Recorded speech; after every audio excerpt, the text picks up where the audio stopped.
Hello, I'm Jackie. I'm your Healthy Witness. Welcome today to my brief talk about my personal story, living PCOS-free. I am claiming that, and I am victorious in that, and I cannot tell you how wonderful it is. If I had the magic pill, if I had the magic syringe to inject this into every woman suffering with this awful thing, I honestly would do so. But I do not and cannot. So in other words, I'm going to share my story and hopefully empower not only the women with PCOS, but the people who know women with PCOS, and we can hopefully defeat this darn thing once and for all, as well as other many chronic illnesses and so forth. All right, again, my name is Jackie. I am a married mom, missionary, and motivator. I'm happily married for 15 years. I have 4 beautiful children. I am a missionary to Central America, and I also motivate anyone and everyone who will allow me to be honored to help them with their healthy lifestyle, both physically and spiritually, as well as mentally and emotionally as well. That all kind of goes together without saying. All right. Now, I was a teen, and during my teen years, I had awful periods. We're going to go there. So if any guys are listening, we're going here, okay? And so not periods as in a time frame, but as in my menstruation. So basically, they were heavy, they were long. I didn't know what was normal or not. Honestly, I didn't live with my mother. My parents were divorced. After I became a woman, it wasn't until like months later that anyone had found out. I was embarrassed and didn't know what to do and just really had no women directly in my life to help me out. About 4 years later, I'm about in middle of high school, I was having awful cramps and issues that way. And finally, my mother took me to my first OBGYN. There were some other issues going on which encouraged that visit. That's for another story, another time. So I basically went to this OBGYN. It was a man. How embarrassing, how awful as a little girl. And went through a series of ultrasounds and the poking and prodding on all this and that. And he's like, you have large cysts on your ovaries. Didn't know what any of that meant. So they immediately put me on birth control pills. Now we're going to fast forward. We're not going to spend here too much time, but I basically was on birth control pills at, was it 15 or 16 years old? And then it really didn't help my periods. It helped a little bit. I think being in athletics helped. I was a high school and college athlete. So we're going to fast forward then to their college, actually post-college, in my 20s. I got my bachelor's degree at 21, and at 21, that's about that time that I had become very plus size. I had stopped my athletics. I had basically stopped working out. I started to discover alcohol, drinking the sweet, sugary stuff, not beer. I was drinking the sugary, heavier stuff. And then basically eating anything and everything. Not proud. I was drinking about 32 ounces of Coca-Cola for breakfast, lunch, and dinner. I could cook. I knew how to cook, but I basically ate out, lived alone. And then life got really stressful after college. I had my dream job. Next thing I know, I was laid off through a company money problem. Life super sucked. And through stress, I stress ate. I love ice cream. So I ate tons of ice cream. Next thing I know, I'm moving to Florida. I moved to Florida, and then I was actually active. I became much more active. I was doing rollerblading and wakeboarding and skiing and so forth. So I was thick fit, I guess. And so I think I have some pictures here. I was going to click to the next slide. Here we go. There we go. So this is me growing up. I thought I was a regular average kid, and then I had high school. This yellow oval picture is my senior picture. Then there's college graduation. And down here, a few years after I moved to Florida, I met my husband. So anyway, here we are in this picture right here. This is when we started dating. I have, see the fluffy face. I was fine, by the way. I was actually super fine with what I saw in the mirror. I had no problem with what I saw in the mirror. Really didn't. I was fine. I'm blessed with that confidence I've always had. Then we got married. I remember going on a low calorie diet to lose 30 pounds to fit in my dress. And I thought I was so slim and trim and looked great. So here I am in my wedding photo and very proud of that. So it was about, we wanted to wait. We wanted to wait to have kids. And this is where my whole story just kind of goes crazy. So here I am still on birth control pills, close to 13 years solid, taking these darn things and not realizing the damage that they're doing and such. So I get off the pill because I heard you had to get off the pill so many months before you want to get pregnant. So I did all the math and did all the figuring out and figured I had this perfect plan. Well, we started trying TTC, trying to conceive. And next thing I know, it wasn't happening. I had more cramps and more problems because I'm now off birth control pills after 13 years. And it was awful. I went to a doctor and they had no idea what was wrong with me. They said I had a GI problem, gastrointestinal problem. Say what? Well, okay, whatever. So I go to a GI and get poked and prodded there and checked out. And they're like, nope, nothing's wrong here. You have a gynecological problem. Well, then I go to the gynecologist again. Actually, I switched, went to a different one. And they're like, well, let's send you to a reproductive endocrinologist to check out things. Well, I hadn't made the appointment yet. I had one more ultrasound appointment at my gynecologist. So I went. And the technician, this was before HIPAA, or right when HIPAA started, when, they can't tell you certain things, especially the technicians, you have to talk to the doctor, and when your information was protected. Well, she's doing her work as a technician, and she immediately said, oh, your textbook, polycystic ovarian syndrome. I'm like, what? Say it again. And as soon as she said it, I repeated in my head probably 6 billion times so I could go home and do a search. I don't know, was Google even out? Yeah, Google was out by then. I don't think I was using Google. I was kind of anti-Google at the first, but this isn't a Google conversation. So I remember going, polycystic ovarian syndrome, I remember just repeating it in my head, and telling myself to search for it when I got home. I got home and didn't understand it, then made my reproductive endocrinologist appointment. They confirmed with blood work. There's a blood work you can do. There's a ratio. Your FSH and LH, I'm pretty sure if I got those correct, the initials. The ratio is inversed for those with PCOS, in addition to having cysts on ovaries. And it's a syndrome, so there's a whole list of symptoms. We'll get into that. So here I am. I was just diagnosed PCOS. Now what? Oh my gosh, it was like the worst thing that could have ever happened. I mean, I guess I could equate it to someone being diagnosed with cancer. I don't know, just a diagnosis is just scary, especially when you have no clue what it is. So I empowered myself with information. I immediately dove in and figured out what this was. Excuse me, this water.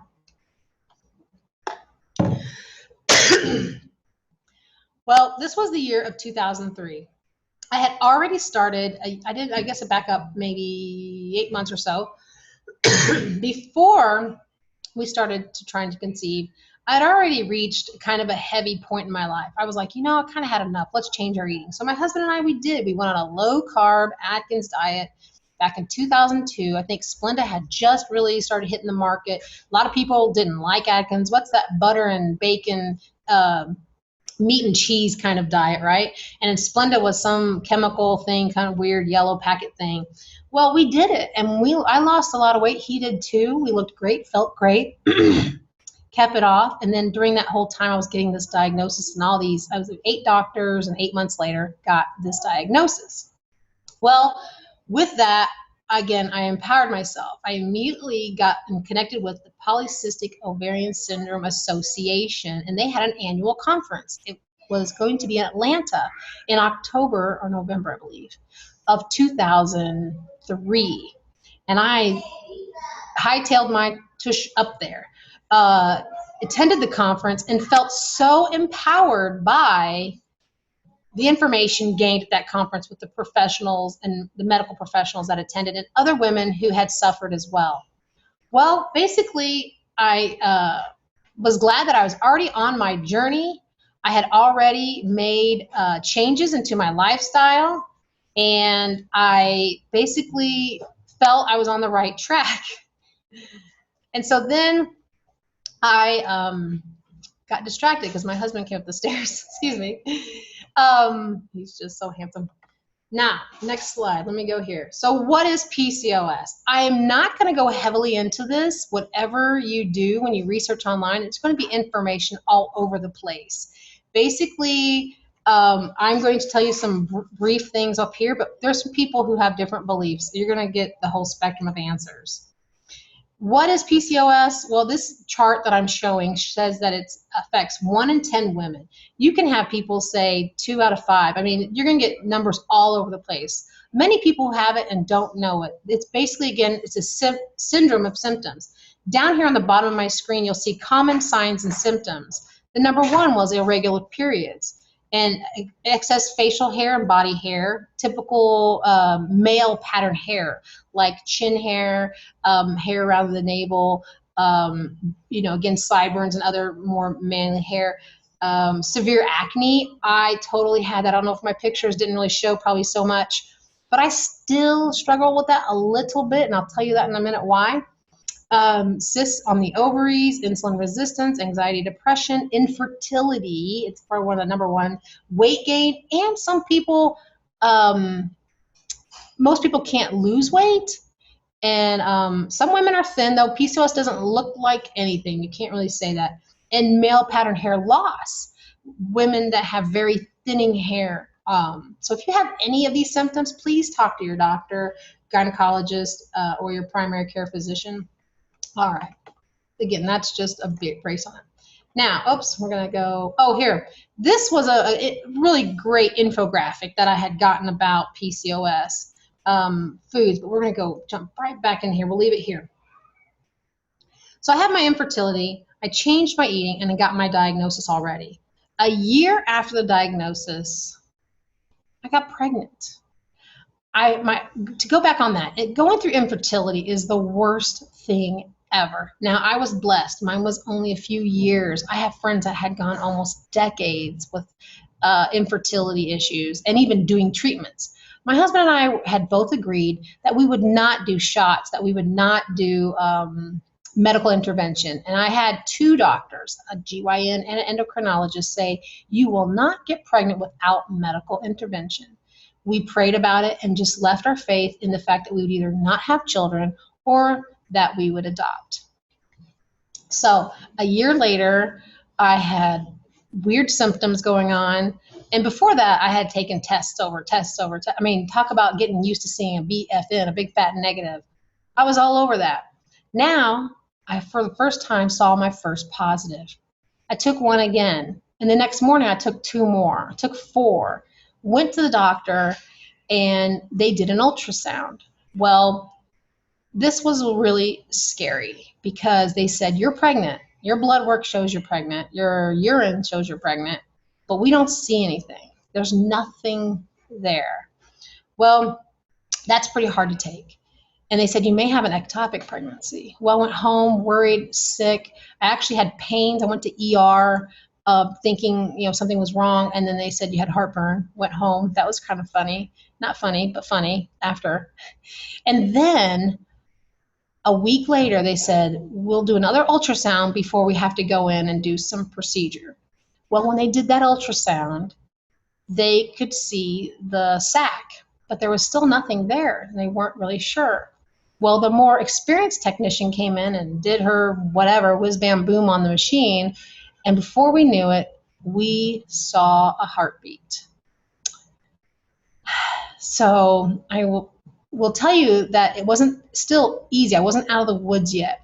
I was having a horrible, horrible spotting, lots of cramping, a lot of issues, and knowing PCOS is one of the number 1 causes for miscarriage. And at this point in my life, out of all the pregnancies I knew, about 80% of them were not successful, of my friends and family. So this was not a good thing. I did my best to not be stressed out. I did my best. But basically, I just needed more progesterone, the hormone that will keep the baby in. And where I got it was actually like an old school pharmacy that actually made it. And I had that. And thank you, Jesus. I had my healthy baby girl, and all went well. Actually, it went very well. She was only a 20-minute labor with 4 pushes and pretty much no pain until she came out. That's TMI.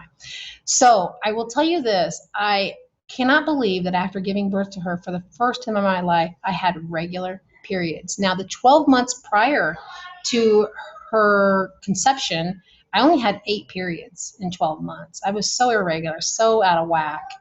And again, trying to conceive, and then we had moved. My mom was sick. It was just stressful. Life was awful.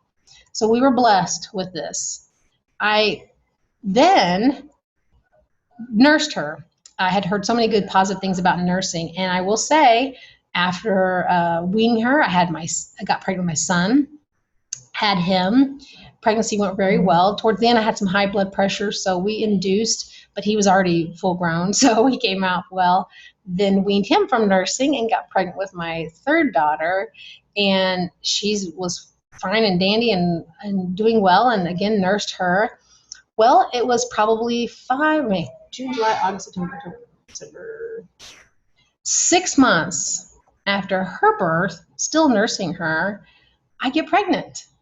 And I couldn't believe it. I had never gotten pregnant while nursing. Very wild. Well, I couldn't wait to tell my husband. I couldn't wait to tell family. But I'll back up this. We had never, ever told family that we were ever pregnant until the 12th week was completed because of the history of friends and loved ones having miscarriages before them. And we're just private people. We love our family, but we are just private. So that was important. But this 4th pregnancy, I couldn't wait to tell family because I was just so excited. I was still nursing. I had never had this happen. And I thought, well, we've had 3 successful pregnancies. Let's just go for it. And we were in week 10, actually week 7. I found out really early, about 4 or 5 weeks. And I kept going to the doctor. And like the previous 3 pregnancies, I was spotting. I got my progesterone checked. I was taking progesterone, nothing out of the norm. Well, at week 7 and 8, we saw the heartbeat, all was going well. And then at week 9, I just kept spotting more than normal. So I went to the doctor. Actually, I went to the ultrasound where I'm traveling. So where I am, you go to the ultrasound tech first. Well, I went there, and then it wasn't good. They put me on a higher end, ultrasound machine. And they had color and all this fancy stuff. And she said, look, here's the blood flow. And it wasn't going where it was supposed to go, and it wasn't doing what it was supposed to be doing. And here I am looking at a heartbeat, and here I am looking at this problem. Well, we have an angel baby. It was on our 10th wedding anniversary. I read my children a bedtime story because my husband was hosting a mission team from the States. We were out of country.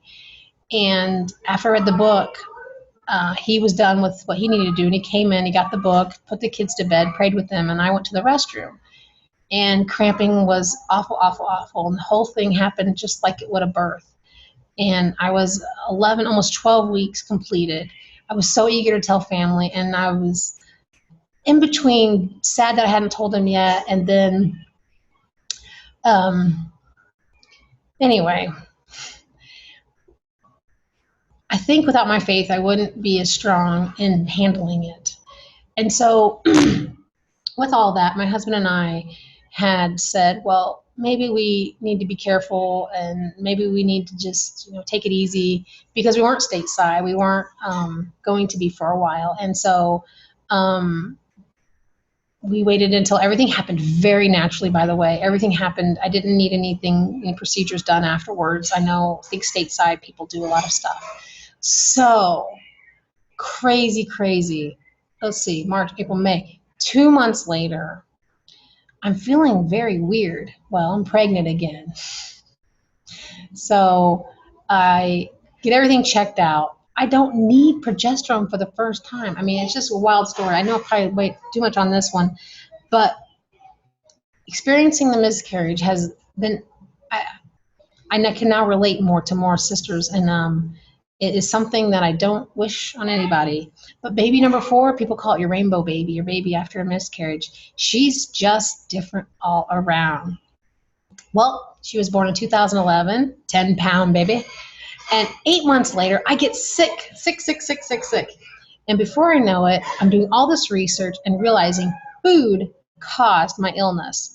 I had candida, yeast overgrowth. Well, again, I'll go back to this slide, which those are foods that cause, I don't like the word that causes PCOS. I like that it contributes to the symptoms. Now, what happened was when I found out I had this candida, I changed my eating completely. I avoided so many things. I blended the Atkins induction and the candida diet. I will tell you this, sisters and people who know anyone who's suffering PCOS, your top 2 foods to avoid would be dairy and soy. We can go into details later why, but those are the top 2. Get rid of your cheese. I know low carb can help you lose weight, but it's temporary and it doesn't help support internal health, okay? Losing weight and internal health are not always related. Now, this infographic I can show more later. Let's see what I have next. I forget. Okay, so this picture in the upper left is me and my husband and our 4 beautiful kids immediately after the little one was born. And then here we are today. You know, we just eat better. We're healthier. We avoided a lot of foods. And I will say this, that the side effects was weight loss. And I didn't realize it until later that I lost my PCOS symptoms. I mean, I had, again, the acne, it went away. That's dairy and soy right there. And the irregular periods, I started having them after having kids, but after number 4, they got out of whack, big time out of whack. But after changing my eating 8 months later, they went back to normal again. Now I changed my eating and my eating only, and I lost 100 pounds, 101 to be exact, in 18 months. No physical activity whatsoever. So everyone is different. Everyone's lifestyle is different. I made sure I had 0 tolerance of my eating plan. If I said no dairy, it was no dairy. It wasn't a bite here or a bite there. So I want to tell you, ladies and friends of people who know what's PCOS, that it is possible with your eating and lifestyle changes. I had a suffering. I think I spent the last, 15, 20 minutes telling you how I suffered with the PCOS life. That was 20 years, I told you. And then now, for the past almost 4 years in October, I am living right in front of you, PCOS free. I guess 3.5 years solid. I have no symptoms other than I do have my occasional chin hair and I have an occasional acne, but I will say I have taken a bite of cheese recently. That's when this pops up and other issues happen. But I have added fitness to my life this year, and boy, has that changed. You know, PCOS women have crazy, crazy, crazy hormone issues. And I will tell you, my dark chocolate keeps me mentally, hormonally balanced. Now we're talking dark, 80% or more. If you are curious about what else I have eliminated, I want to invite you to have a conversation with me on this, because right now is probably not the time to do it. Again, I'm not doing this for diagnosis or treatment of your PCOS, but this is just telling you my story, how from my teen years until now, how I have suffered it, and I am living free now. I will always be a sister for life, but I'm not immune to having the symptoms return. You have to have this lifestyle. You have to keep this lifestyle in order to stay PCOS free. Here's more pictures. My husband, let me back up. So when I did do my changes in 2011, my husband said he'd do it with me. So here we are in this photo, October 2011, the same month that we changed our eating. And here we are 2 years later at my awesome weight and his too. We had never been that small when as an adult really. So it's been fantastic. And here's a comparison of our wedding photo to, again, a couple years later, well, not a couple years later, in 2013, when we had reached our peak. Now we have plateaued. I've totally plateaued, not ashamed of that. I have been gaining and losing the same, probably 5 pounds. It's been a very comfortable plateau. I had told myself if I ever started to gain more than 10 pounds that I would need to do some drastic measures. Well, I haven't. I started to last spring. You'll see me on my Healthy Witness page talk about something called a 3-day refresh. That was a 3-day strict eating program where I had to erase what I did. I'd undo what I did for spring break. I let some things go. I kept getting comfortable. I think that's what happens to a lot of us. We lose weight, we lose a lot of weight, and we get comfortable going, hey, I succeeded, look at me, and we just backslide. Well, my name is Jackie. I'm your Healthy Witness. I'm here for support, encouragement, and to share resources with you unconditionally, for free, for life, for your life. Now, if that sounds great and wonderful, well, it is, and I think that you should message me, and we should get a conversation going, and we should make sure that we connect. With the internet and everything else, we can always be in touch. I can make sure you're drinking your water, that you're getting your sleep, that you're eating right, exercising, de-stressing, and have support. That is my series called Water Seeds for Healthy Living, Healthy Habits. Water is water. SEEDS is my sleep, eat, exercise, de-stress, and support. If that's too much too fast, again, message me from Facebook, my Healthy Witness page. You can message me healthywitness@gmail.com, and the subject line can be, PCOS free, or help me, or, support me. Again, I just become more than passionate since 2012. That's when Healthy Witness was born, a year after, to become a supporter of anyone and everyone who desires to live healthy. Not just PCOS women, but men, anyone. I have clients who are senior citizens, clients who are in their early 20s. I have men and women. I have all sorts that I support and encourage and just feed you resources. Everyone is busy with their day and their life and their career and their family. I am too, but I'm also a missionary, and most of my time during the day, I utilize it for serving you. This is, again, what I feel is my calling. Well, I'm still continuing my journey. I have not completed it. I have not ended it. Again, I said I just added fitness this year. I say, you hear me say, if you watch me often, is that the tortoise wins, not the hare. The longer I take to lose weight, I feel like I shorten the amount of time I give myself to gain it back. So even if you're losing a pound a month, well, you're losing a pound a month. You're not gaining it. After 12 months, that's 12 pounds. So look at it long term. Don't look at everything so short term, or I'm in a hurry, I'm going to do it fast, because most people who do it fast fail fast as well. Let me get some more water. Okay, I got a few more slides and we're out of here. Any Q&A? Well, I found this. This was cute. Teal is the new black, PCOS awareness. So I'm going to open up the my chat on Zoom, as well as my chat on the Periscope. If anyone has immediate questions for me, if you have a personal question, please message me. That this is not the time to do this. And so here we go. Let me go ahead and stop my share here. I'll tap this around here. Oops, tap, tap, tap. There we go. And message me if you've hung in this whole time. If you hung in here with me, tap and give me some love, and I will make sure. There we go. Let me check the chat over here as well. You're all being shy. Well, it's personal. It's a very personal story. It's a very personal journey. And I highly, highly, highly recommend that you message me privately so I can give you private individual support and encouragement and resources. I recommend that you get your blood work, because your blood work will really tell you what to eat, what not to eat. Your symptoms, write down your symptoms, aches and pains, bloating, gas, GI issues. that will tell you again what to eat and what not to eat. That's my strength. If you message me, I can give you ideas, but I encourage that you back up everything with your healthcare professional. I really appreciate you being here with me today and watching this video. And it has been a pleasure, and it has also been stretching for me to just tell a personal story to the world.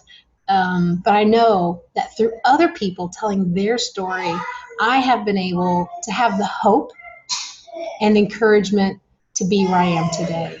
So again, I love you. I thank you. Please, again, don't hesitate to message me and share this information with anyone and everyone you know and love that may be suffering with PCOS.